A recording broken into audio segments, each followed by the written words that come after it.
pessoal, eu sou Thiago Goulart, jornalista da Valor Educação. Estou com um convidado aqui, uma honra ter o Ricardo Mendonça, da Casa Vista Capital. Ele é o membro da equipe de gestão do Fundo Multimercado. Obrigado pela presença, Ricardo. Obrigado a você, obrigado pelo convite, é um prazer estar aqui. E o bate-papo nosso hoje vai ser um pouquinho falar sobre apresentar a Vista Capital. E aí, Ricardo, apresenta pra gente a casa, para quem está nos assistindo. Bem, obrigado pela oportunidade. A Vista é uma empresa formada em 2015. Nós temos hoje duas famílias de fundos.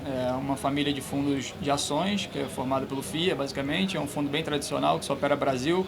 No mínimo 2/3 alocados. É um fundo bem simples. E a gente tem uma outra família, a qual eu faço parte da gestão, que é a família de multimercados, que a gente tem o Vista Multiestratégia e o Vista Red.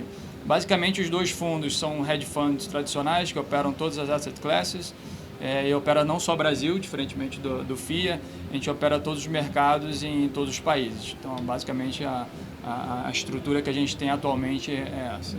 Ricardo, falando um pouco mais adentro dos fundos, como é que você poderia falar um pouco do fundamento deles, das estratégias que vocês compõem ali, claro, a carteira? Sem dúvida. A nossa cabeça, quando a gente montou a empresa, é montar um mix entre áreas micro e área macro. Acho que um pouco diferente das outras casas. Tem alguma tendência, algum viés, a gente não tem viés nenhum. Então, por exemplo, acho que fica mais claro o exemplo do multimercado. Tradicionalmente, pelo menos historicamente olhando, a gente não tem nenhuma, como é que eu vou colocar? Não tem nenhum preconceito contra nenhum asset class. A gente opera a bolsa da mesma forma que a gente opera juros, que a gente opera moedas. E como é que funciona? A gente tem uma cabeça top-down, é uma cabeça macro-global, a gente tem uma visão ampla do mundo, questão de liquidez, de problemas geopolíticos, e daí a gente faz uma cabeça meio que global e a gente vai aprofundando isso daí e tem uma cabeça para mercados desenvolvidos, para mercados emergentes. Obviamente que a gente está no Brasil, a gente tem um edge um pouco maior de Brasil, naturalmente, como todas as outras casas, mas eu diria que a gente tenta fazer um mix desse macro com micro e funciona muito bem isso aí para o multimercado e tanto para o FIA também ajuda bastante na gestão. O FIA, como eu falei, tem que estar no mínimo 2/3 alocados. Essa gestão de caixa também acaba casando muito bem com esse tipo de gestão. Hoje somos mais ou menos 5 pessoas na equipe do FIA e 4 pessoas na equipe do multimercado. E vocês, por um acaso, pode mencionar algumas posições? O que vocês têm observado ali no portfólio? Então, hoje a gente tem duas posições, são posições core, na verdade não vem de hoje, são posições de longo prazo. Os fundos não têm muito giro, os fundos têm cabeça mais de um horizonte mais longo. Então, desde 2016 a gente tem uma posição comprada em Brasil, falando especificamente do multimercado, porque o FIA acaba que naturalmente ele tem que estar sempre no mínimo 2/3 alocado em ações no Brasil, mas são posições que a gente tem há bastante tempo, então são posições que a gente gosta muito. Uma que é comprada em Brasil, via ações, via um basket de ações e um pouco de índice também, e comprado em algumas ações também da Argentina. Enfim, pelo momento, a gente acompanha a Argentina há bastante tempo, desde 2015, 2016. Antes do Macri entrar, a gente já acompanhava e a gente tem essas duas posições hoje. Enfim, a gente acredita que no longo prazo, como é o horizonte do fundo, são posições que tendem a ter um risco-retorno muito positivo no longo prazo. Ô Ricardo, tentando finalizar aqui um pouco mais a pergunta, a gente teve o G20 agora, a reunião em Osaka, né, no Japão. A gente teve também um pouco dessa união, da parceria, uma possível parceria entre o Mercosul, a União Europeia e acho que o tema anual que é o Trade War, né? China e Estados Unidos, guerra comercial.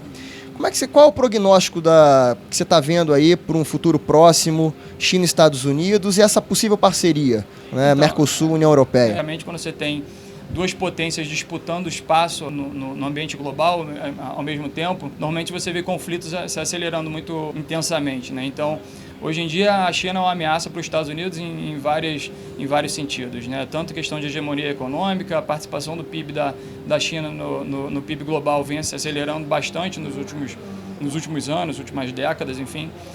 Você tem uma disputa também por poderio bélico, questão de roubo de propriedade intelectual. Tem o caso da Huawei. Tem uma causa da Huawei. Então, assim, são fatores muito importantes e que, assim, os Estados Unidos se sente muito ameaçado no longo prazo diante dessa dinâmica da China.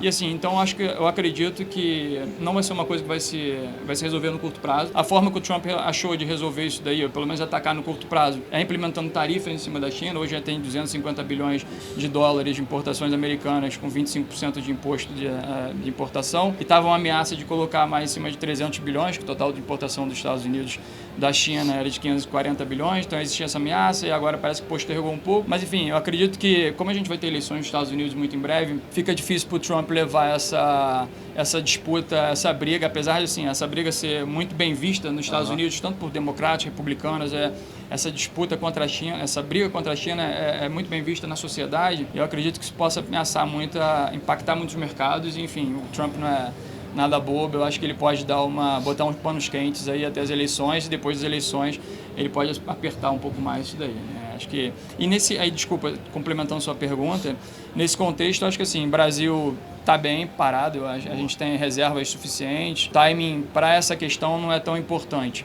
Especificamente para o mercado, obviamente que mas assim, é óbvio que o Brasil vai sentir, todos os países vão sentir, mas a gente acredita que os fundamentos do Brasil, passando a reforma, são sólidos, e no longo prazo acho que o Brasil consegue se safar bem disso.